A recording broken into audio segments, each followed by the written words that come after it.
So I think we should get started. Diana, Okay, sounds good. Yes, I am. just be mindful of everybody's time. So keep an eye on the participants. Anybody comes in. Will do. And yeah, hopefully they'll flow in as we're doing the icebreakers. So Yeah, we can go ahead and did you want to start us off, Ernesto? sure. Yes, good afternoon, everyone. Hope everyone's having a great day today. It is Wednesday and July 28th. And so my name is Ernesto Comodo. I'm with 907K Marketing. And I'm here presenting also with Diana, and she's with Beauty and Brains. And we're also part of the LA South Chamber of Commerce, which is sponsoring this event and all the other webinars we do. So Diana, you want to give a few words about your business? Sure. So as Ernesto said, I'm Deanna Gibson. I am owner of Beauty and Brains LLC's business consulting for startup and existing businesses. And we are both members, proud members of the LA South Chamber.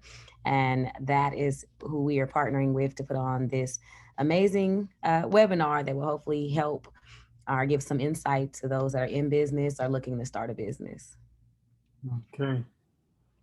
And so for today, what we're going to focus on, because this is a 3-part series that we've redone to make sure everyone gets the information, we're going to focus on how to create a budget. This is very fundamental. So by no means are we saying this is the holy grail to creating a budget. This is just the very fundamental things that you should consider when having a business. Then we're going to go into creating a brand. And this is where Ernesto's expertise is with the marketing segment. So he's going to really walk you guys through some fundamental, right? Not the holy grail for your business, but some things to think about if you haven't yet. And we're going to spend the most time on components of a business plan, some questions to ask yourself while writing your business plan. It's critical that every business has one. So we're going to walk you through how to get yours started or even how to review the one you already have. But before that, Ernesto wants to do an icebreaker so we can kind of get everybody warmed up and hopefully get to know about each other's businesses. So the good thing that we don't have that many people is that we can actually go to the most of you on your elevator pitch. So you're almost getting like a one-to-one consultant here. The elevator pitch is usually a pitch that you can need to say under 30 seconds. What is your business about? So if anybody in the audience wants to volunteer, please unmute yourself and let us know. If not, we're just gonna call on somebody. Nobody, huh? Nobody wants to go. Put someone on the spot. Let's see. What we got? There's someone on here I've never seen before. I don't want to butcher their name, but Nagayo Russell. Did I say it right? Nagayo Russell. Russell, did you want to tell us about your business? Okay, guys. Sorry, I'm sick right now. I didn't think I had to talk today. So me and my son, we started it's called Bigfoot's Kitchen LLC. And we are a kitchen, as it pretty much explains itself. Right now, we started off with selling barbecue. We sell barbecue plates. And that's pretty much the gist of it. So my business is pretty much to bring back to the community what we're losing in the community, which is love, patience, and understanding with one another, and bringing some great food and conversation with it all. And my name is pronounced Miguel, for the record. I was going to ask you that. Okay, perfect. Okay, got it. Thank you so much for sharing. And make sure you put information in the chat, and that goes for everyone. Please put your business and your contact information in the chat so we can all network after the presentation as well. Will do. And yeah, so like I said, mine is kind of simple. We're straight to the point. We're making delicious food and bringing back home to the streets. Thank you so much for that. Someone else? about Cynthia Hodges? Haven't heard from you in a while.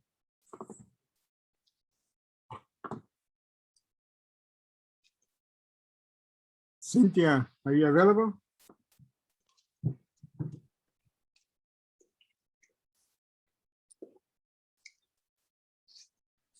We'll give Cynthia a moment. What about, let's see, does Dennis want to share?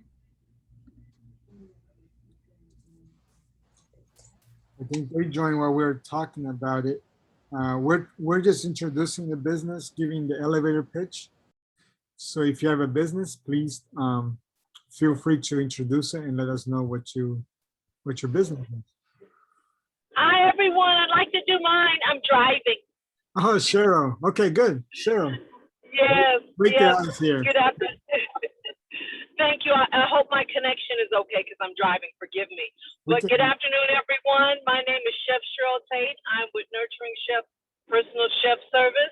I am a fourth generation food service hospitality professional. I am a proud member of the LA South Chamber of Commerce and on their HOPE team, wonderful nonprofit that we have. I am a personal chef. I take care of the client's diet restrictions and personalized service. That is the crux of the business. I enjoy it very much because I get awesome results, and that's what we're about.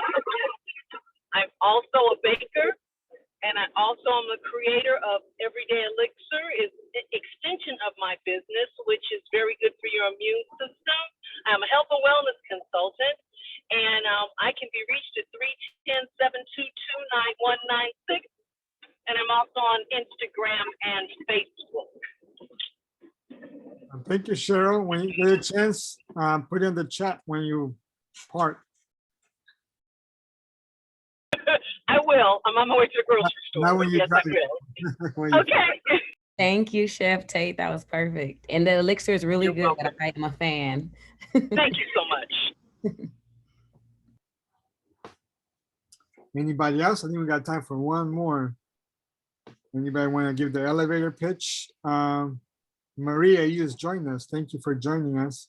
We're doing an elevator pitch on your business. So if you want to give your spiel on your business, 30 seconds or less.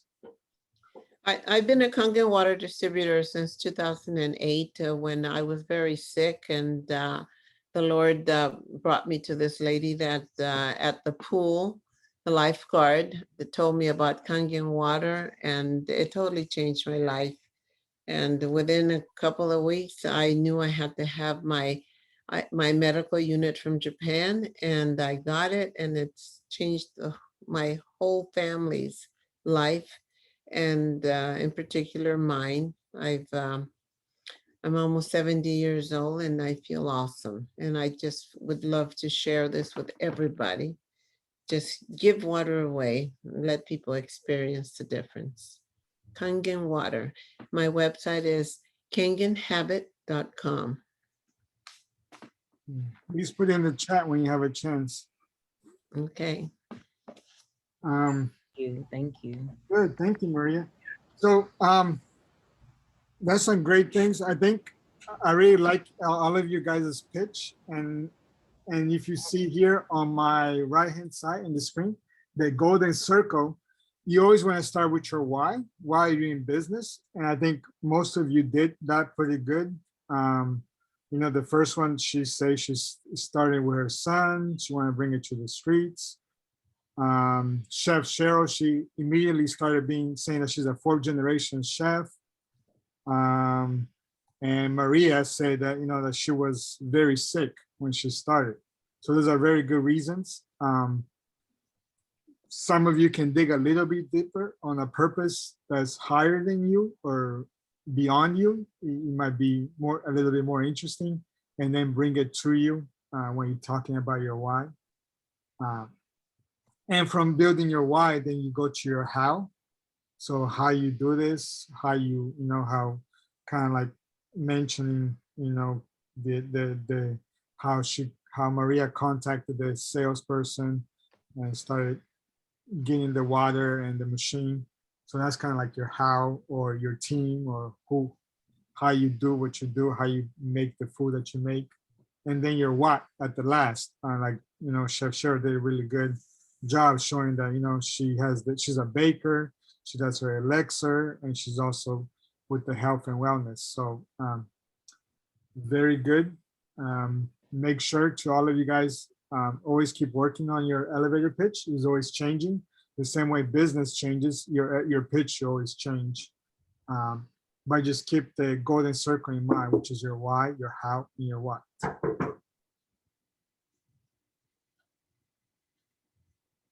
Exactly. And you guys, as you add to the chat, make sure if you have a location and put your address, your Instagram, how we can contact you, especially with Bigfoot's Kitchen. You said barbecue. I'm hungry, so I don't know how I can get a plate. So make sure we have that info, you guys. Um, so elevator pitch is something that I've had to work on, and it changes, right? It's almost like your business plan. You're always trying to make it better and better. So that's something that I'm always going back to that slide since Ernesto created that to kind of like, is my business pitch or elevator pitch okay?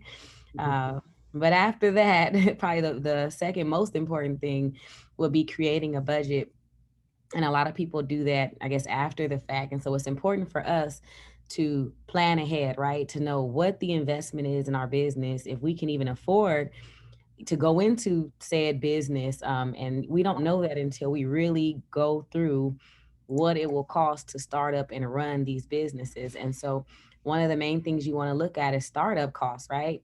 It's most expensive, they say, the first 3 years of business. I know that because you can claim a loss in taxes. I'm not a CPA, but you can claim a loss the first 3 years, which means the IRS expects that you may be at a loss the first 3 years of business with getting everything set up and going. So some questions to ask yourself if you haven't started yet, or if you're expanding and you're looking at what those costs are going to be. What do you need to open the doors on the first day as far as legal paperwork or compliance paperwork? What will your fixed and variable costs be? Do we know what fixed and variable costs are? Which, we'll go into detail later to make sure we know the difference.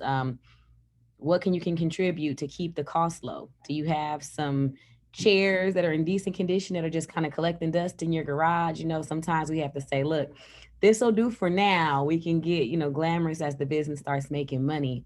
Can you get donations from family or friends? I've seen this quote a couple times, and recently someone attached Elon Musk's name next to it, and he was sitting with Jeff Bezos at dinner or lunch, and it said, we all have baby showers, but we don't have business showers, where we're gifting our friends and family members with things when they start a new business. That should be celebrated just like bridal showers and baby showers. And so, do we have that support system? Can we host something where people know, hey, this is a fundraiser, come out and support, whether they're giving you money or supporting your actual business? And then what can you do without? Like I said, sometimes business has to start a little humble, right? We don't need all the decorations ready. We just need the basics to run the business. And so these are things to consider. If you have the extra money, yeah, go all out and decorate. But if not, these are things that can wait until the business starts building. So these are some startup costs to think about. Now, monthly costs, which are a part of your fixed and variable costs, can be things like rent, utilities, phone bills, credit card processing fees. So, for an example, a fixed cost will be rent, right? Normally, we go into a lease agreement. We know what we expect to pay each month. A utility bill or a credit processing fee, all that is determined on how much you're utilizing, right? How many swipes are you doing?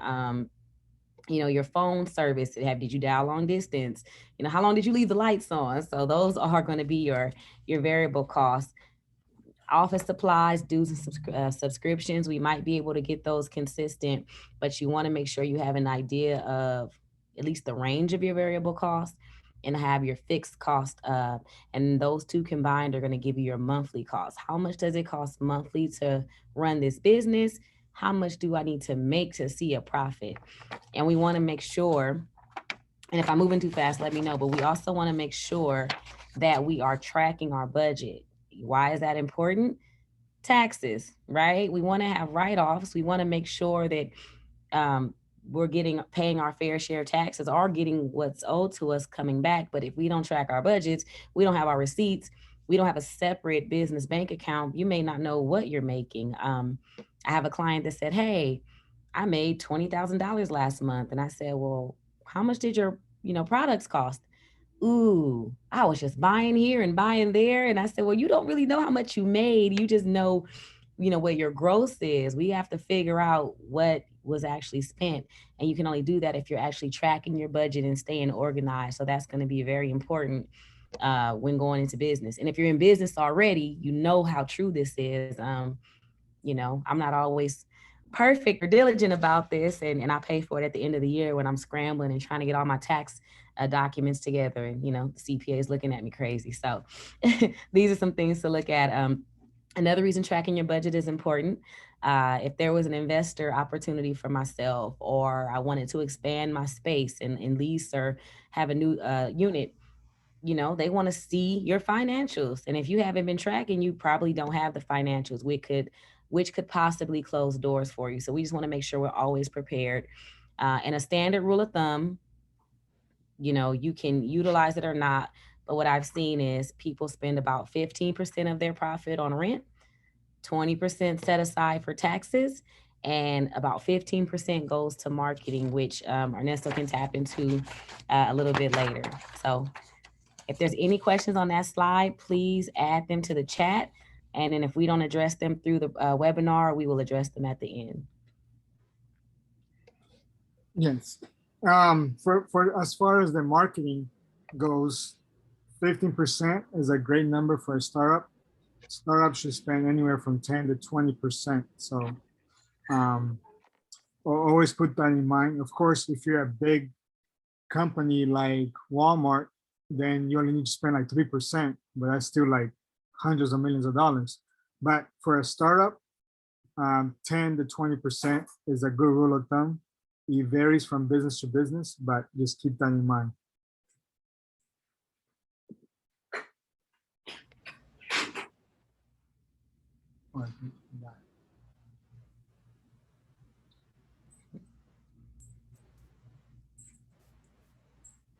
So next thing is about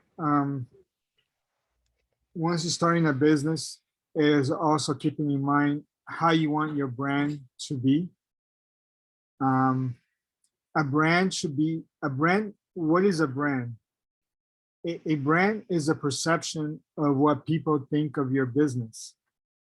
So, when you think of Nike, all of us think of something, have a perception of it. When you think of well-known brands, when you think of In-N-Out burgers, you think of the smell, you think of the yellow arrow, and you start associating colors and graphical elements in your mind. The same thing going back to Nike. You think about the shoes, you think about basketball, you think about running, various sports. Can't even think about soccer, depending on what region you're on as well. So that is all your brand. Even though is what other people think about it, you can control that a little bit by strategically having a strategy on that. And with all that, it begins with your why, as I mentioned in the beginning. Why are you in business? What is your purpose? With that in mind, you can start developing your visual ID, which is, it can be from your colors, why you choose certain colors versus others, the type of imagery you want to use, the type of look you want to be. Do you want to be rough and rugged? You want to be like clean, more of like a cleaner look. That also can play with your typography you're going to use, the type of layouts, the type of colors. And ultimately, you will boil down to your logo, which your logo is basically your representation of your brand, of your business, of your company. And that's what people are going to associate everything else, all the other feelings that goes with your brand. And that also includes your culture, your business culture, how you deal with people, your personality. If you're more of a laid back, if you're more like a hype or energy type of business, quality. Also, people are going to start associating the look of your logo when they see you with the quality that you produce. Same way that you see, you can think when you look at just thinking at Walmart, you know what type of quality you're gonna get, versus when you think of Nordstrom, you know what the other side of the spectrum you're gonna see. Um, the same thing with the associated brands. Always go back to your why. If other businesses or associations you want to associate your company with, make sure it's in line with your brand. I mean, my personal for my personal own, being with 907K Marketing, we help small businesses, um, mainly in South Los Angeles, and that was a main reason why we associated ourselves with the LA South Chamber of Commerce. So you want to associate yourself with certain brands that will align with your why. And I think all of you should always do it, especially for small businesses. You cannot succeed by yourself. So try to find other complementary business or associations that can help you grow through your journey and also help you out. You're going to have problems throughout the journey. So that can definitely help you out. Your tone of voice. So all the items I have here on the circle is what your brand is. And you want to try to control it as much as you can. Certain things are going to be out of your control, but as much as you want to control it, and you want to have a good sentiment from your audience, always. So as I mentioned, how are you going to create a lasting brand? A logo is going to be a symbol for your brand. So your brand is not your logo, it's not your product, it's not your brand promise, but it's just a sentiment, It's what a person's gut feelings about your product, service, or company. It is in the head and the hearts of your reputation, your brand reputation. It is something, branding is something that you want to start in the beginning, but it's a long-term strategy. It's something that's going to build over time. Don't think about it that people are going to recognize your logo in a week after your launch, your business. It does take time. It takes time for people to recognize your brand, but you're going to start increasing your value, your business value, as time moves on. It is also a vehicle to generate new customers. It is also a vehicle to improve employee pride and satisfaction. Once you start getting employees, I mean, they're going to be proud that they work for your company. Your company can be known for, giving all these benefits or helping employees succeed on these goals that they might have. You're also going to create trust in the marketplace. That you having to be there all the time, just by seeing your brand, people know it's something they can trust if you build a business that's actually delivering what they promise as well. And your brand is going to support all your marketing endeavors. So once you start doing your marketing, the branding makes it so much easier to do your marketing. So that's all the reasons why you want to do it as a startup. And just keep in mind, you're not going to get results right away, but it's a long-term gain, and you want to gain value and equity on your business as you mature as a business. Definitely.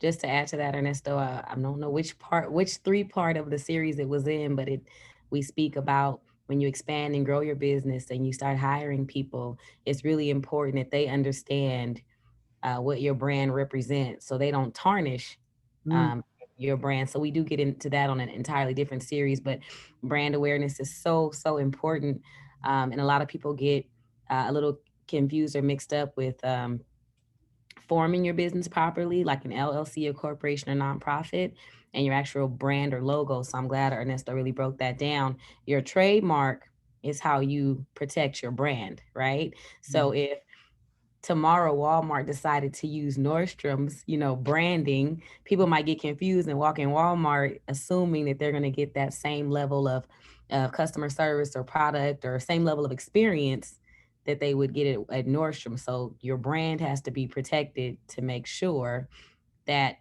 people know it's you and are aware of the type of service that they're going to receive or type of product they're going to receive. So I really hope you guys took notes. That was a really good slide. So Thank you for that, Ernesto. Yeah, brand management it should be something that is a constant work on your company. And as you grow, as you mature, you want to always check that you're online, and yeah, keep it going to do whatever you can to protect your image. That's what you need to do. Which are employees, like you say, Diana, you need to make sure your employees understand your promise, because they can easily, as well as you, as fast as you build your brand, as long as you take it in like 1 minute, they can destroy your whole reputation. So make sure I they understand you. confirm that too. When I wasn't working on brand, business slowed down. When I'm working on it, I'm actively marketing, business picks up. I've literally seen the difference. If that's not my strong suit, you have to get help if that's not your strong suit. So it will definitely make a difference. If you think you're doing well, imagine, the improvement with more marketing and brand awareness. So, um, and those are the important things that you would want to build into a business plan, right? So we're moving into a business plan. You want to have these plans built in. It's one thing to talk about it. It's one thing to get excited about it. I used to attend webinars and say, all right, I did something productive for my business today. I can go kick my feet up. But no, you have to really execute it. And your training manual to execute your plan is going to be your business plan, right? And that's why we're always rewriting, recreating our business plan. The business plan I started with, the vision I had for the business, the vision is pretty much the same, but the actual planning and execution has changed. Every quarter, we're changing stuff, and if you're not changing stuff every quarter, how are you really improving? Your best idea wasn't 6 months ago. It might be an idea you're having now. So always review your business plan. And so if you don't have one, a good starting point is we have 10 areas that you want to have in a standard business plan. Again, not the holy grail, somewhere to start. And if you already have a business plan, something to compare it to make sure you at least have these components. Number one says executive summary, but it might as well be number 10, right? Your executive summary explains 2 through 10. That's exactly what it is. It's an executive summary about what someone's about to read. If they choose not to read the entire thing, or if they just want to see if they're even interested, it would be the executive summary. But when it comes to a business plan, right, we're not sharing it. That's supposed to be our private and personal document to help us with our business. So we're not sharing it. But if we were, or say if an investor needed to see it, the executive summary should give them most of what they needed to know. And then numbers 2 through 10 would just go into detail about that executive summary. And so it's a very succinct synopsis of your business plan. Next, you want to make sure you have a company analysis or about the company, right? So if you're a chef, we want to know, did you go to culinary school? What's your experience in that? If you are in fashion, did you study in Paris? Like, people want to know, who is it that is starting this business? Who works for this business? How did this business come about? You might have a cool story like, I hope I say it right, Nageo. That story is about bringing everything back to the community. People want to know the story. And so a company analysis and about the company will definitely reflect that. And that should be easy because that's all of your passion and purpose, all in number 2. Now, number 3, you want to look at your industry or market analysis. Did you open a coffee shop? Are there any other coffee shops in your neighborhood? Are you saturated with coffee shops? An investor or someone reviewing this will want to know, what type of analysis or research did you did before opening? Did you open a burger stand right next to In-N-Out? A chicken sandwich spot right next to Popeyes. Well, did you really do your research? So you want to make sure in this area, you want to show that you are an expert in your own industry, and you want to make sure that you show that you've done research. Why are you needed? How are you going to be successful? What have you done to determine these things? Now, for number 4, you want to do an analysis of your customers, right? And again, I'm really doing surface stuff. For every industry, we can dig and go deep. We can spend an hour on each one of these subjects, if not more, especially on market analysis. But for now, I just want to give you guys some things to be thinking about. So with analysis of your customer, who is your customer? Who likes your product? Who likes your service? Who's more likely to buy into your product or service? Do you know? A lot of times we're so passionate, we just come out with something and we didn't even think about who's going to like my product or service. For me, it's business startups. You can be younger, You can be more seasoned. You can be male or female. It doesn't matter the race. I help people in other states. And so my customer analysis is a wide variety, whereas you may have something where you have a very niche customer, and it's important that you understand, what's important to them, what they value, what their needs are, and how do you market to them. I spend way more time on Instagram than Facebook. So if I'm someone that is a part of your target customer population, if it's all on Facebook, I may not see it. If it's on Twitter, I probably won't see it at all because I don't get on there as much as I should. um, you also want to make sure you do an analysis of competition. Who is your competition? What works for them? What is not working for them that maybe you do better? Is there a way to collaborate?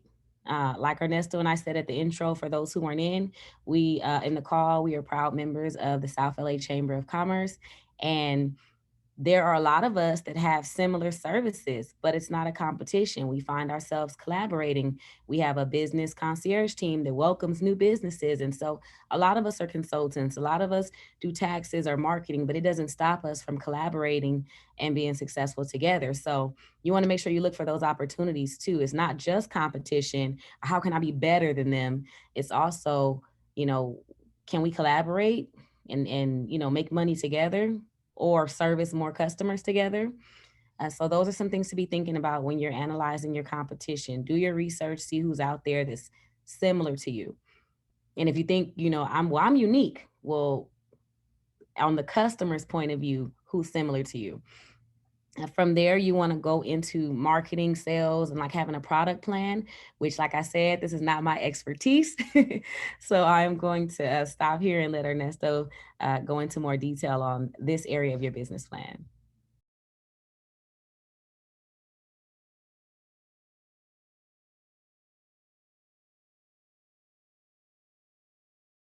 You're on mute, Ernesto. Thank you. So the marketing strategy plan, the marketing strategy is part of your business plan, should include the basics. What I usually want to include here is your brand promise, descriptions of the company desired image, and your brand strategy, as well as make sure you include your foundational items. Foundational items in marketing is your logo, your identity systems, which can be from your logo to your tagline, to the colors you use. Also have your website in place, and also any collateral that you might use. Those are your foundational items. Besides that, also be aware of your buying cycle. The buying cycle is cut into 3 parts. That is your awareness, when people have to become first aware of your business, that you even exist. Second part is your consideration, what they do, what your customers do when they know that you exist and they're considering doing business with you. And the third part is the decision. So what do you do with customers after they decide that they're going to purchase or do business with you if you're a service? How are you going to handle the customer, how you treat them, how you greet them, what you do after you're done serving the customer, or after they left your store. Do you do any follow-ups with them? And then after your buying cycle part in your marketing strategy, you want to always include your goals for the next year, for the next 12 months, the number of sales you want to create, or a number of subscribers. It can be also just the number of followers you want to create, or even the market share. If you're in a local economy or local place, you want to get a market share in a certain area. From that, we can move into your company strategy and how is differentiate with your 7 P's, which that includes, what is your product, your pricing strategy, your promotions, your place of service. If you're gonna have brick and mortar places, if you're gonna sell in multiple locations, if you're only gonna do online, and the people that you're going to serve. So all that all gets included in your marketing strategy of your business plan. And the last part of it, it is you want to add your KPIs, which is your key performance indicators. And that would be just to keep tabs. When you reach a certain level, you should have a certain amount of sales. Like, by June, I should have maybe 100 followers. By August, I should have 200 followers. So that's kind of a way to keep your key performance indicators and make sure you reach your goals. So yeah, as far as your market strategy is one of the biggest part in your business plan. So it is, if if I went too fast on any parts, or if I need to say anything, please keep track of that, and we're gonna go through a Q&A after this presentation, and I can go over any other parts on this. So Dion, I think you want to talk about the last part. Yes, definitely. And I mean, you said a lot of good stuff, and I know there's a lot more, but you touched on kind of there's the marketing, then there's the customer service on the Yeah. sales part of it, and then the actual product. And like I mentioned before, the South LA Chamber, we also have a webinar we were doing that we will restart on customer centricity, right? It's not just marketing, it's not just the sale, it's not just if there was actually a quality product, but it's the full customer experience, which we've termed customer centricity. It's a marketing term. And so you want to make sure that they're getting the full experience from beginning to end. That's going to result in referrals and retention of the customers you do attract. Everything has to be in sync, so everything has to work. Right, right. We don't just want to say, well, you know what? I know my food is really good, but how do they get to that part where they find out? We want to make sure, like you said, it's really succinct. And the same thing with like business strategy, design, they all go hand in hand. And it reminds me of, over the weekend, we participated in the small business takeover. One of our members, Asha Stokes, hosted that. And as I was walking around, there was a young lady and she had a liquor business. And she said, here, try this free, flavored drink. And I said, okay, free, huh? And she's like, yeah. And then you can enter a raffle to win all of these, customized drinks. And I said, wow, that is so smart. Because you figure, how do you go somewhere, you're trying to sell something? How do you, let people know that it's really good, but you don't want to give it all away? You just give these little samples, as Dexter likes to say, you just kind of whet their appetite. And then now I'm like, I want to buy a jar. Let me get a couple of raffle tickets, give me $50 worth of raffle tickets. So for her, I paid $50 for this little shot of her signature drink. And she didn't even, I didn't win the raffle, but it was excellent business strategy. It was an excellent marketing tool. And it really worked because I said, okay, all right, you have my attention. So just building and developing those things into your business, take it a step further and say, you know what? When outside is open all the way, like really this time, I'm gonna do 10 vendor events, or I'm gonna do 12. I'm gonna do one a month, whatever that plan is, depending on your industry. Just really develop this plan, design it. What does it look like? Like I said, if I want to stick to vendoring events, what does your table look like? How are you going to get people to come to your table? That might just be one component. If you're a storefront, that looks totally different. If you're more of a service, right? For me, I don't expect a lot of traffic at an event because I don't have a product, I have a service. I'm there more for the networking aspect, but that's still built and designed into my business plan. I have a plan, and the plan doesn't say you have to make X amount of dollars at a business expo. Now, if I sold something like candles or food or something, yeah, I'd have a goal in mind. So you want to make sure you have these business strategies and these goals. Some questions to ask yourself are, what functions will be required to run my business? What milestones do I want to reach before the business is launched? What milestones do I want to reach before the business expands? I have something in my business plan that says I need to make X amount of dollars before I hire a full-time assistant. And I'm almost there, right? So I'm super busy. And I'm like, please get there so we can hurry up and hire someone. But I have to hit that milestone before I move forward. And I'm following my business plan. How will quality be controlled? depending on your industry, right? How do you make sure you get the best quality products of whatever it is that you're selling? How do you, make sure you use the right vendors? I mean, we can go on and on, but it is very specific to your industry. And so if you do have questions about this part, or you're very interested in this part, definitely contact myself or Ernesto after, and hopefully come into the LA South Chamber office spaces to get help with developing that. Um, After that, you want to start looking at your management team. Again, our business plan is sacred, but if you have an investor, they're going to want to know who is managing this. How do I know this is not going to fail? Your idea sounds good, but who is managing the execution? Who's managing all, the people that are executing this plan? Who's making sure that this goes without fail? Do you have a lawyer? Do you have an accountant? You may not need one for your type of business, but there are businesses where an investor would say, hey, I can't get on board until you have this. Are you a nonprofit? Do you have a board?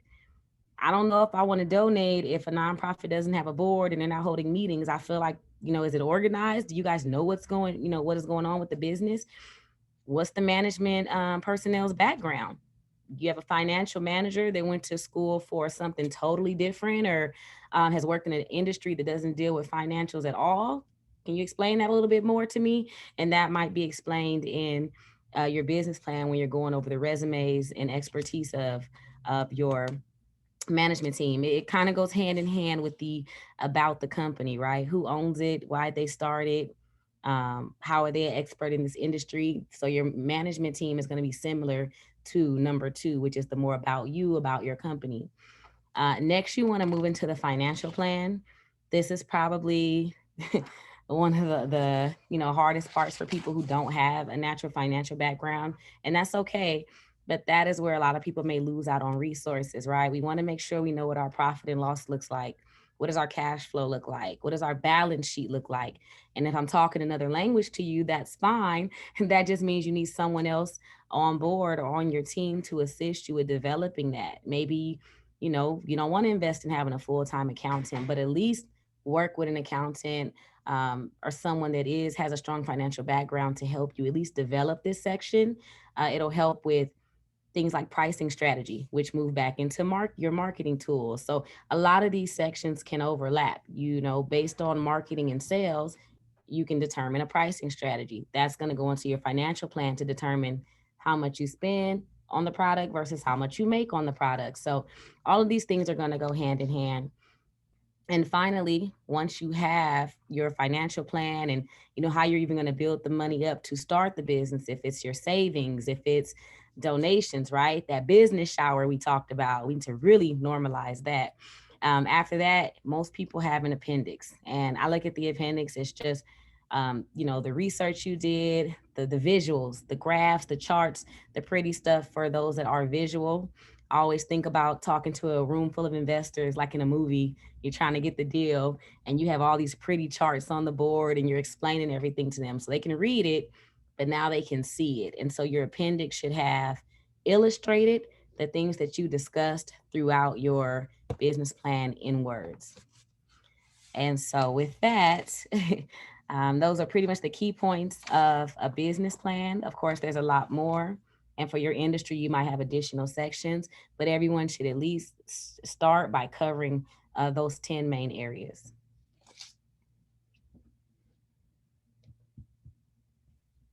So with that,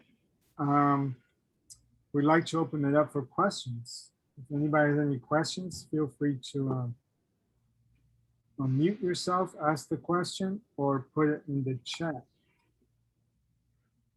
I didn't see any in the chat, Ernesto. I said, we must have just did a really, really good job. Yeah. I'm kidding. No, no questions at all. Anybody? Going once? I have a question. Go ahead, Dexter. So how often do you update your business plan? How often should you look at and revise or modify your business plan? You want me to go first? Because I mean, this is back. Yeah, that's you, Diana. I would say one way I do it is to look at how my business is doing, right? So when I saw that I was not getting as many clients or making enough profit, I looked at things and said, oh, I'm not following my marketing plan.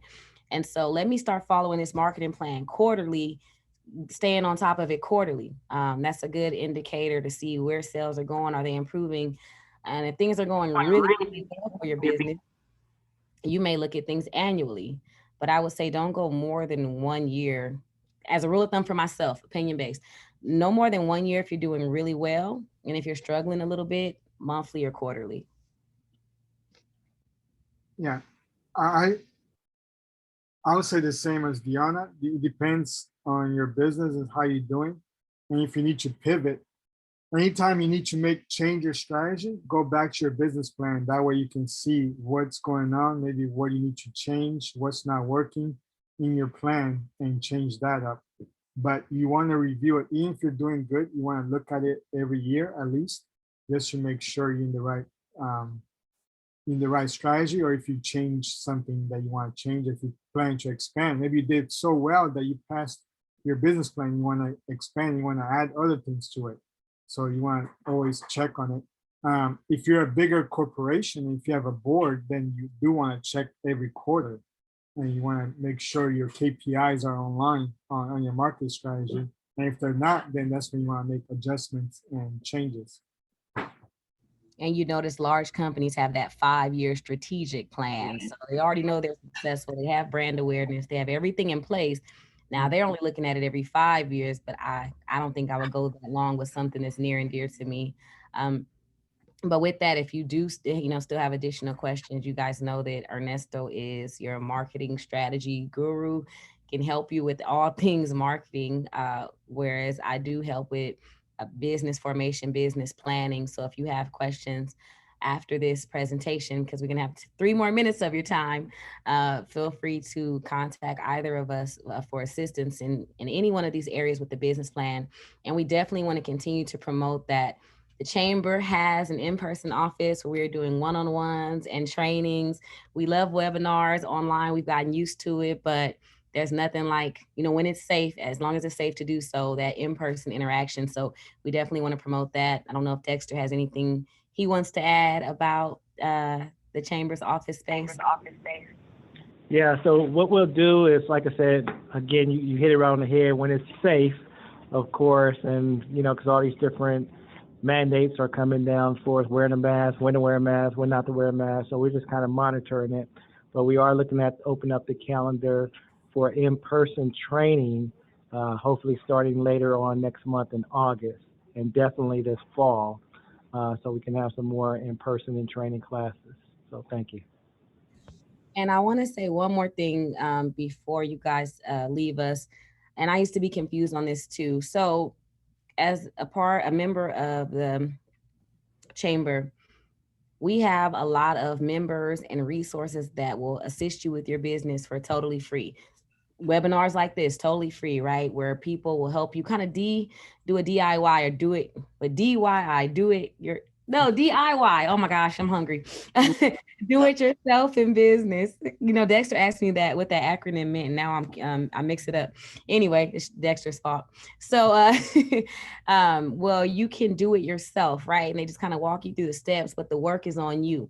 Well, we want to also help you to understand is that if your business is really busy and you're moving, but there's other things that you want to do, it can be done for you, right? Everything that's not a part of your talent, passion, and purpose. And that's where our business concierge service comes in. So we want you to know we have so many free resources where you can, get the tools to do everything yourself. But if you're like, look, I'd rather just pay for it to get done, that's where we come in with those one-on-one trainings, our group trainings at the office. And that's where the concierge team really comes in to assist you. But as a member of the chamber, we're always getting free resources if we want to do everything ourselves. So I wanted to make sure we highlighted that. Mm-hmm. Yeah, and just to piggyback on that, just note all of you that your biggest asset is your time. So we only have 24 hours in the day, and you need to pick and choose what you want to do, what you can do. So nobody becomes have a successful business by themselves. So you need to build your team around and decide what parts of the business you want to deal with and what parts you want to delegate. So that'll be part of what we're going to talk about on our next webinar, Beyond You. how can you build so you can delegate your work to other people, and how you choose what you want to work on and delegate everything else to someone else. Exactly. Oh, look, we went over 1 minute only. But again, you guys have our contact information. Please feel free to reach out to the chamber directly, to Ernesto or myself directly. Time to be determined on that event. You will definitely get an email with the time, but August 25th, we really hope that you all will come back and join us again. Thank you, guys. All right. Thank you for your time. Thank you all. Great job. Thank you. All right. Happy hump day, everybody.